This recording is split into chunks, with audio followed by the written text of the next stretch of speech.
Good morning সবাইকে। ওই যে আরেকজন দই ওটস খাচ্ছে আর আমি এখানে খাচ্ছি দই কর্নফ্লেক্স। ভেবেছিলাম এটা নিয়ে গিয়ে খাবো, কিন্তু ভাবলাম আবার তাহলে প্রেশারের ওষুধটা খাওয়া হবে না। আর এই দেখো আমার ভাত, তার পাশে এই যে মাছ, তার পাশে হচ্ছে সজনে ডাঁটা। আর ওই সজনে ডাঁটাটা প্যাক করে রেখেছি, ওটা দেবো দিয়াকে, মানে বেঁধে রেখেছি। এই হচ্ছে পল্লবের জন্য মাছ, আর এর ভেতরে আছে দেখতে পাচ্ছ ভাত আর উচ্ছে।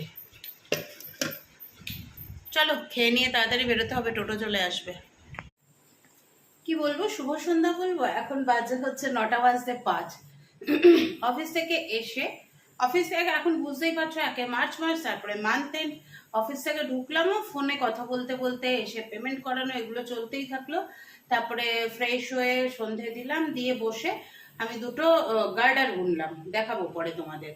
আজকে রাতে আমাদের খাবার কি জানো? আজকে রাতে আমাদের খাবার হচ্ছে চিকেন বিরিয়ানি। ওই যে লেগ পিসগুলো, ড্রামস্টিকগুলো এনেছে 4 পিস, এখানে সকালবেলা ম্যারিনেট করে রেখে গেছি। কি কি দিয়েছিলাম ম্যারিনেশনের সময়? সকালে যখন ম্যারিনেট করেছিলাম তখন এর মধ্যে দিয়েছিলাম টক দই, বিরিয়ানি মশলা, সর্ষের তেল। আর এখন এর মধ্যে আমি দিয়ে দিয়েছি এই দেখো আদা রসুন বাটা, আর একটু বিরিয়ানি মশলা দিলাম, আর একটুখানি দিয়েছি হচ্ছে কাশ্মীরি লঙ্কা গুঁড়ো, আর অল্প একটু হলুদ। এবার নুনটা দেব, দিয়ে ভালো করে মাখিয়ে নেব। এইদিকে চলছে ভাত, আর বাকি সব ওখানে রেডি করা আছে। ঝটপট বিরিয়ানিটা বানিয়ে ফেলি। অফিস থেকে ফেরার পথে ভাবলাম বিরিয়ানি খাবো, তার সাথে একটু স্যালাড তো লাগবেই। তো শশাটা ঘরে ছিল না, পেঁয়াজ তো কালকেই এনেছি। আসার পথে শশা নিয়ে এসেছি, 80 টাকা কেজি নিল। আর এই জায়গায় পেয়েছিলাম 30 টাকা কেজি, কিন্তু শশাগুলো পুরো লাল হয়ে গেছে। আর না, এই শশা নেবো না, অল্প খাবো কিন্তু ভালো জিনিস খাবো। তার মধ্যে আবার একটা বাচ্চা শশা আছে।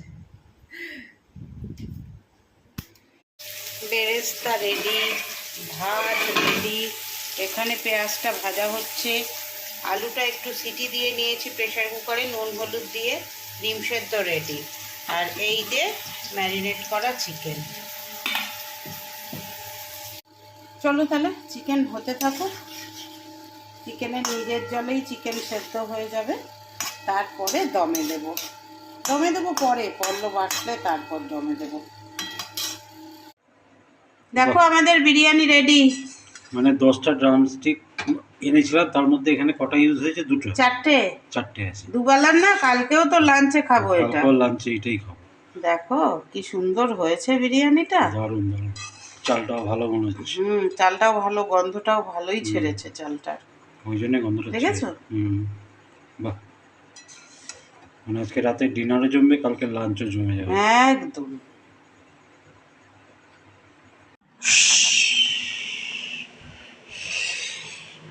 দেখেছো, স্পেন্সার থেকে এনেছিলাম 10খানা ড্রামস্টিক, আমাদের এখানে 4টে ইউজ হয়েছে, দুটো এখন ডিনারে আর দুটো কালকে লাঞ্চে। কি তাই তো? একদম ঠিক আছে। আর স্যালাডটা দেখো, দেখালাম তো স্যালাড, এই যে স্যালাড, আর আমার জন্য একটু গ্রেভি। চলো স্টার্ট করি, অলরেডি 10টা 35। এখন ঘড়িতে টাইম হয়েছে 11:05। হোমমেড বিরিয়ানি অনেক দিন পরে, এই বাড়িতে আসার পরে মনে হয় এই নিয়ে দুবার বিরিয়ানি বানালাম। হোমমেড বিরিয়ানি খুব ভালো খেলাম, না ওতে দিয়েছি মিঠা আতর, না দিয়েছি কেওড়া জল, ভুলভাল জিনিস কিচ্ছু দিইনি, জাস্ট ওই বিরিয়ানি মশলাটা দিয়েছি। হ্যাঁ, বিরিয়ানি মশলাটা ভালোই, একটু ঝাল ঝাল আছে। তবে কি বলতো, এই বিরিয়ানি মশলাটার মধ্যে না মশলাগুলো একেবারেই গুঁড়ো করা নয়, একটু ছোটো ছোটো টুকরো টুকরো মতো আছে। তো তবে মুখে কিন্তু পড়েনি। তো বিরিয়ানিটা ভালোই খেলাম, খেতে এসে উঠে বসলাম। ফ্যানটা একটু কমিয়ে দাও না গো,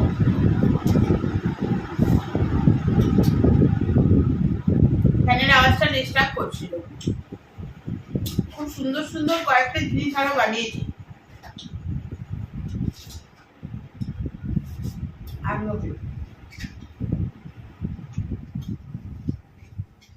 খুব সুন্দর সুন্দর কয়েকটা জিনিস বানিয়েছি, ওগুলো পরে তোমাদের সাথে শেয়ার করব।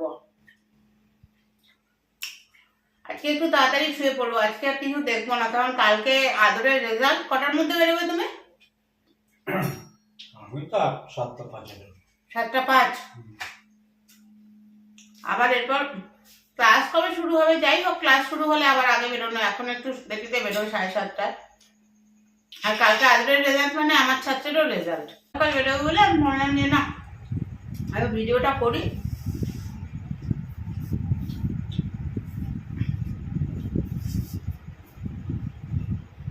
যদি দেখি যে ভিডিওটা ঠিকঠাক হয়েছে, মানে মোটামুটি একটা টাইমে এসেছে 10 মিনিটের মতো, তাহলে ভিডিওটা ছাড়বো। না হলে আজকে এখানে যে গুড নাইট করছি, তারপরে আবার কালকের অংশটা জুড়ে একেবারে ছাড়বো। সেটা আমি এডিট করার সময় দেখবো, এডিট করার সময় বুঝতে পারবো ছাড়বো নাকি, মানে কতটা হলো না হলো সেটা তখন বুঝতে পারবো। আর কালকে আমার টোটোওয়ালাও আসবে না, ও কালকে কোথাও, মানে আজকে রাতেই কোথাও যাবে আর কি বেড়াতে, কালকে আসবে না। তারপরের দিন রবিবার আছে, আমাকে কালকে একা একাই হাঁটতে হাঁটতে রাস্তার মোড় অব্দি যেতে হবে। 200 টাকা আছে আমার কাছে, বুঝলে। আমি ওই আইসক্রিমের পেমেন্ট সব অনলাইনে করেছি, খুচরোটা রেখে দিয়েছি। তুমি ওই নিয়ে চিন্তা করো না, তুমি টেনশন মুক্ত হয়ে যেও। তুমি শুধু টেনশন করতে থাকো, ওর টেনশন। এই যে একবার পড়ে গেছি বাজারে, কোথাও যদি পড়ে যাও, সাবধানে চলবে, সাবধানে যাবে, সাবধানে হাঁটবে, এই করতে থাকে। আর কি বলো, ও আমায় সাবধান করে, আমি ওকে সাবধান করি, এইভাবেই বাকি দিনগুলো চলে যাবে। চলো আজকের মতো সবাইকে tata, bye bye, good night. আবার আসবো নতুন ব্লগের সঙ্গে, কেমন? তোমরা অনেকেই বলছো, পাপিয়া বলছিলে যে ভাল লাগে না, রোজ আসো না। আরো একজন দুজন বলছো, এদিকে হোয়াটসঅ্যাপে অনেকেই জিজ্ঞেস করছো। অ্যাকচুয়াল ব্যাপারটা কি বলতো, অনেকগুলো কাজ এখন রয়েছে, অনেকগুলো কাজ। এক তো ব্যাংকিং সেক্টরে month end by year end আর মান্থ এন্ড, মানে দুটো একসাথে হয়ে একেবারে চাপের মধ্যে রয়েছি। অফিস থেকে আসার পরেও কতক্ষণ চলতে থাকে কনফারেন্স কল, এই কল, ওই ফোন, ওই পেমেন্ট চলতেই থাকে। তার মধ্যে সেলাইয়েরও অনেকগুলো, আমি দেখি কালকে পারলে কালকে, নালে রবিবার তোমাদের দেখাবো, পুরো বিছানাটা জুড়ে বসিয়ে দেখাবো যে কতগুলো প্রজেক্ট আমার একসাথে চলছে। বেনারসের আছে, মুম্বাইয়ের একটা আছে, তারপরে অবশ্যই মুম্বাই বলে ভেবো না, কিন্তু আমাদের শেরিন নয়, গ্রেটার নয়ডার একটা আছে, আমাদের এদিকে উখড়ার একটা আছে, কলকাতার 3টে আছে, এরকম প্রচুর রয়েছে। তাই জন্যই এখন আর বড় অর্ডার নিচ্ছি না, ছোট অর্ডার গুলোই নিচ্ছি, মানে শুধু হেয়ার অ্যাক্সেসরিজের বা ওই টাইপের কিচেন, এইগুলোর অর্ডার গুলোই নিচ্ছি। চলো tata, bye bye, good night. Good morning, সুপ্রভাত, সবাই কেমন আছো? আজকে সকাল থেকে মেঘটা গুড় করছে, এখন করছে না, মানে একটা বেশ ঠান্ডা ঠান্ডা ভাব আছে, ভালো লাগছে। ওয়েদারে চেঞ্জ হচ্ছে। এই ফুলগুলো নিলে না। গুড মর্নিং সবাইকে, কেমন আছো সবাই? আশা করো সবাই ভালো আছো, আমরাও ভালো আছি। ওনার চা খাওয়া হয়ে গেছে, উনি চা খেয়ে নিয়ে বেরোবেন এবার। না, বেরোনোর টাইম হয়নি, এখনো 10 মিনিট বাকি। বলছে প্রেশারের ওষুধটা রেখে যাই, আমরা হ্যাঁ রেখে যাও, না হলে আবার খেতে ভুলে যাবো। তো ওইখানে একটু কথা বলছিলাম, যার জন্য আর কি। তারপরে ভাতটাও হয়ে গেছে, ঢাকা দিয়ে রেখে আসলাম। আর এই আমার চা এখনো খাওয়া হয়নি। আজকেও কর্তামশাই পেঁয়াজটা কেটে দিয়েছে একটু। কালকে বললাম না যে কাল বিরিয়ানি করেছি, ওইটাই থাকবে, লাঞ্চে খাবো, কিন্তু ভরসা হলো না। মানে নিয়ে যাবো তো বন্ধ করা অবস্থা, এবার কাজ করতে করতে খাওয়ার টাইম কখন পাবো, হয়তো খাবারটা খুলে বসতে যাব, তখন একটা ফোন আসলো, সেটা কথা বলতে বলতে দেরি হবে, তারপরে খাবারটা নিয়ে যাব, বন্ধ থাকবে, ও ফিরবে কখন, এসে খাবে, ওইসব ভেবে বাদ দিলাম। বললাম থাক, বিরিয়ানিটা রাতে খাবো, এখন একটুখানি ডাল আছে, আলু সেদ্ধ, ডিম অমলেট করে নিয়ে ওটাই খাবো। হ্যাঁ খাবো, ওটা পরে খাচ্ছি। তাড়াহুড়ো করতে গিয়ে আজকে আলু আঙুরটা এখনো পড়ে আছে, থাক পরে খেয়ে নেবো। ইয়েগুলো নাটসগুলো খেয়ে নিয়েছি। এবার না ওই ইয়েটা আনতে হবে, কি বাদাম বলে জানি না। রেডি হয়ে গেছি, বেরোবো এখন। দেখো এখন এই সুতির ওড়না ছাড়া কিছু ভাল লাগে না। আজকে স্যাটারডে, তাও আবার একটা কাঁচা জামা বার করতে হলো, কারণ ভাল লাগছে না, ওইগুলো আর পরতে ইচ্ছা করছে না। দুদিন করে সব পরা হয়ে গেছে। আর তারপরে সব থেকে বড় কথা হচ্ছে কালকে দিয়া আসবে না, দিয়ার কালকে প্রোগ্রাম আছে, তো কালকে কাঁচাও হবে না। পল্লব বলছিল যে ওয়েদার কেমন থাকে সেই বুঝে আজকে ভিজিয়ে দিতে, কিন্তু এত গুড়গুড় করছিল যে আমি আর ভেজানোর ভরসা পাইনি। কারণ পল্লবও আজকে সারাদিন প্রায় থাকবে না, আসতে অনেক দেরি হবে, বললামই আদরের রেজাল্ট। আর আমিও এই যে বেরোচ্ছি ফিরবো সেই রাত্রিবেলা, রাত্রি নয় 6:30। তো সেই জন্য বৃষ্টি নামলে কেউ তুলতেও পারবে না। দিদি নিজেরটা করবে না আমাদেরটা তুলবে বলো? অন্যের ভরসা কি এইভাবে করা উচিত? তো সেই জন্যই ভাবলাম থাক, তাহলে কালকেই দেখা যাবে কি করা যায়, না হলে পরশুদিন আবার ভিজিয়ে দেবো। চল যাই, টাটা। আজকে আসার সময় তোমাদের লাঞ্চটা দেখানো হয়নি, এই দেখো ভাত, তার সাথে আলু চোখা ও অনেকটা, তার সাথে ডিমের অমলেট। আমি ডাল আনিনি, আমি শুকনো শুকনোই খাবো, ভালো লাগে। শুভ সন্ধ্যা সবাইকে। চলে এসেছি অনেকক্ষণ অফিস থেকে এসে ফ্রেশ হলাম, ফ্রেশ হয়ে নিয়ে সন্ধে দিলাম, দিয়ে না একটু সিঙ্গাড়া নিয়ে এসেছিলাম, মুড়ি আর সিঙ্গাড়া নিয়ে বসেছি। কারণ আজকে শনিবার, শনিবার মানেই পল্লবের আসতে বেজে যাবে ওই 11টা 10-15 হয়ে যাবে, কেননা 11:45 অবধি পড়া। তারপরে ওকে নেবে, আসবে, গাড়ি ঢোকাবে, তারপরে আসবে। আর আজকে দুপুরবেলা লাঞ্চটাও একটু তাড়াতাড়ি করেছি, মোটামুটি ওই 1:45টার মধ্যে লাঞ্চ করে নিয়েছি আজকে। তো সেই জন্য কি বলো তো, একটু খিদেও পেয়েছে, তাও ভাবলাম একটু মুড়ি দিয়ে এটা খেয়ে নিই। রাতে তো রান্নার বালাই নেই, রয়েছে ইয়েটা কি বলে, বিরিয়ানিটা গরম করব, একটু স্যালাড কাটবো আর খাবো। এখন এটা খেয়ে তারপরে একটু বসে সেলাই করব। অনেক কটা আজকে কমপ্লিট করে ফেলবো, মোটামুটি কমপ্লিটের মুখে বেশ কয়েকটা আছে। তারপরে একটু গান শুনবো, একটু কি বলে গল্প পড়বো, এইসব করব। তারপর ততক্ষণও চলে আসবে। চলো।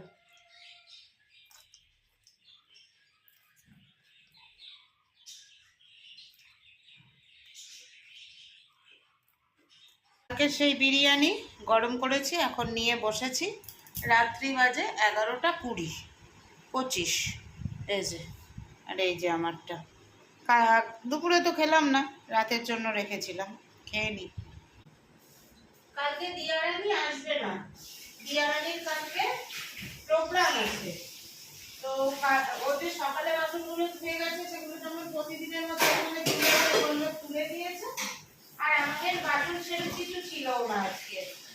তো পল্লব দুপুরে যেটা খেয়েছে সেটা, আর এই যে আমরা এখন দুজনে মিলে খেলাম হচ্ছে বিরিয়ানি, সেই বিরিয়ানিটা। আর বিরিয়ানিটা গরম করেছিলাম কড়াইটা, ওই কড়াইটা ব্যাস ধুয়ে গুছিয়ে রেখে দিলাম। রবিবারটা একটু শান্তি করে না ঘুমোলেও, গরমকালে বেশিক্ষণ ঘুমানো যায় না, ঘুমোলেও মাথায় কোনো চিন্তা তো অ্যাটলিস্ট থাকবে না। সব গুছিয়ে গাছিয়ে দিলাম, এইটাই। আজকে ওয়েদারটা বেশ ঠান্ডা ঠান্ডা আছে, জানো তো, কোথাও বৃষ্টি হয়েছে এবং বেশ ভালোই বৃষ্টিটা হয়েছে, অল্প স্বল্প না, ভালোই বৃষ্টিটা হয়েছে।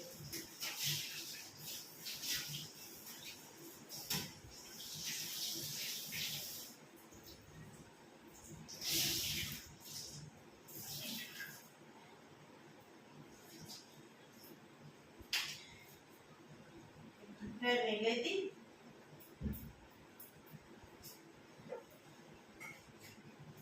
শুকিয়ে যাবে, হয়ে যাবে। চলে এলাম সব কাজ সেরে। ঘড়িতে এখন সময় হয়েছে পুরো 12টা, মানে ঘড়িতে 12টা বেজেছে, আমাদের 12টা বাজেনি, আমার 12টা বাজেনি। হ্যাঁ, কালকে সকালের জন্য, আর কাল রবিবারে আমরা ওই ড্রাই ফ্রুটস খাই না, মানে বেশিরভাগ ক্ষেত্রে ছুটির দিনটা আমরা চেষ্টা করি ওগুলো না খেতে। এমনি দিনে তো আছেই যেমন রুটিন তেমন। কালকে সকালের জন্য একটু ছোলা ছিল, ছোলা, তার মধ্যে অল্প কয়েকটা মটর ছিল, ওটা ভিজিয়ে রেখেছি, কালকে ওইটা খাবো ব্রেকফাস্টে। আর দুপুরে কি রান্না করবো দেখি কি করব। সকালবেলা পল্লব একটু বেরোবে, 7:30টায় বেরোবে নাকি, ওই 7:20 দিকে একটু বেরোবে, আবার চলে আসবে 1 ঘন্টার মধ্যে। যাই হোক, আমি একটু দেরি করেই উঠবো, ও বেরোক, আমি আমার কাজকর্ম হয় আমি দেরি করে উঠবো, না হলে অল্প কয়েকটা জিনিস ভিজিয়েছি। অল্প কয়েকটা জিনিস বলতে কি বলতো, সেদিন পার্লারে গেছিলাম তো, কুর্তিটা আছে, সেই কুর্তিটা ভিজিয়েছি। এই যে 6 দিন ধরে যেগুলো অফিসে পরলাম, 3টে লেগিংস আর বাকি কুর্তিগুলো, আজকে যেটা পরেছি সেই কুর্তিটা বাদ দিয়ে, সেগুলো তো ধুতেই হবে বলো, সেগুলো তো না ধুলে চলবে না। তো ভিজিয়েছি হচ্ছে অফ হোয়াইট আর দুটো অফ হোয়াইট আর একটা অ্যাশ, 3টে লেগিংস, কিছু ইনার গার্মেন্টস, ওর স্যান্ডো গেঞ্জি, ওগুলো ভিজিয়ে দিয়েছে, কারণ ওগুলো সবই মোটামুটি সাদা আর লাইট কালারের ওপর। আর কুর্তিগুলো ভেজাইনি, কুর্তিগুলো আমার পেছনে একটা জায়গা আছে, ওখানটায় আমি কাচারগুলো রাখি, ওইখানে রাখা আছে। কুর্তিগুলো এইগুলো কেচে কুর্তিগুলো ভিজিয়ে দেবো। মেবি হতেও পারে সকালে যদি ইচ্ছা হলো, ও যখন উঠলো ও বেরোবে, তুমি চা খেয়ে বেরোবে না এসে চা খাবে? এসে চা করবো, চা করবো এসে চা খাবে। তো তাহলে চা খাওয়ার ব্যাপার নেই, ও উঠে বেরোবে, তার আমি ততক্ষণে গিয়ে ওগুলো কেচে দেবো, এটাও হতে পারে। আবার ও উঠে বেরোলো, ওই অব্দি ওকে দিয়ে এসে আমি আবার একটু শুয়ে রইলাম, এটাও হতে পারে। রবিবারের মতোই এনজয় করা। আগের অফিস থাকলে তো আমাকে রবিবারে, মান্থ এন্ডের রবিবার মানেই অফিস ছিল। এইখানে তো রবিবার টবিবারে অফিস নেই, শুধুমাত্র 30 বা 31 তারিখ যেটা মান্থ এন্ডের দিন, সেই দিনে রবিবার বললে অফিস থাকে। আর 25শে জানুয়ারি রবিবারে অফিস হয়েছিল, যেহেতু পরপর অনেকগুলো ছুটি ছিল, 23, 24, 25টা, ওই জন্য অফিস হয়েছিল। 26 তারিখ মানে ব্যাংক বন্ধ ছিল না পরপর, ওই জন্য। আর ব্যাংক বন্ধের বিষয়টা না অনেকের কাছেই ক্লিয়ার নয়, ইভেন আমার কাছেও ক্লিয়ার ছিল না। আমি এই সেক্টরে কাজ করতে এসে জানতে পেরেছি ব্যাংক বন্ধ থাকা মানে কিন্তু ব্যাংকের সঙ্গে পাবলিক যে ট্রানজাকশনটা হয় সেটা বন্ধ থাকে। ইভেন কি জানো তো, ব্যাংক বন্ধ হয়ে যায় যেই টাইমে, মানে কাস্টমার ডিল করা যেই টাইমে ব্যাংক বন্ধ করে, তারপরে অনেকক্ষণ অব্দি ব্যাংকে কাজ হয়, ভেতরে কাজকর্ম হয়, মোটামুটি রাত্রি 7:30, 8টা পর্যন্ত, যেমন কাজের চাপ থাকে। আর এখন তো ইয়ার এন্ড কোনো কথাই নেই। আর ব্যাংক যে হলিডে গুলো বলছে, এই যে ধরো ঈদের দিন, বা ধরো তোমার এই যে সেকেন্ড বা ফোর্থ স্যাটারডে, এইগুলোতে কি হয়, ব্যাংক বন্ধ থাকে, কিন্তু কালেকশন ডিপার্টমেন্ট আর সেলস ডিপার্টমেন্ট বন্ধ থাকে না। আমরা তো কালেকশন ডিপার্টমেন্টের অংশ, তাই জন্য আমাদের সব ছুটিতে ছুটি থাকেও না, যেমন ঈদেও ছুটি ছিল না। সব ছুটিতে ছুটি থাকে না, শুধু ন্যাশনাল হলিডে যেগুলো সেগুলোতে ছুটি থাকে। এখানে এই অফিসে দেয় ছুটি। আগের অফিসে তো কোনো ছুটিই দিত না। আগের অফিসে 20 তারিখেও যদি শেষ রোববার হয় অফিস যেতে হতো, 26 তারিখে হলেও যেতে হতো, আর মান্থ এন্ডে হলে তো কথাই নেই। সেই দিক থেকে অনেক ভালো। এখানে টাইমিংটা অনেক ভালো, 10টা থেকে 6টা, যার ফলে আমি আদার্স কাজগুলোও করতে পারছি। আরো কিছু টুকটাক কাজকর্ম, পার্ট টাইম কিছু কাজকর্ম, সেগুলো করতে পারছি। তো ভালোই হয়, মানুষ যখন মানে কোনো কাজের মধ্যে আত্মনিয়োগ করে না, আত্মনিয়োগ করলে ভালোই হয়। স্বপ্ন দেখতে জানতে হবে, আর সেই স্বপ্নটা সফল করতে হবে নিজের পরিশ্রম দিয়ে। তবেই না, তবেই না সাফল্য আসবে, নিজের পরিশ্রম থাকলেই। তো চলো, আজকের মতো সবাইকে অনেক ভালোবাসা জানিয়ে শুভরাত্রি করছি, টাটা।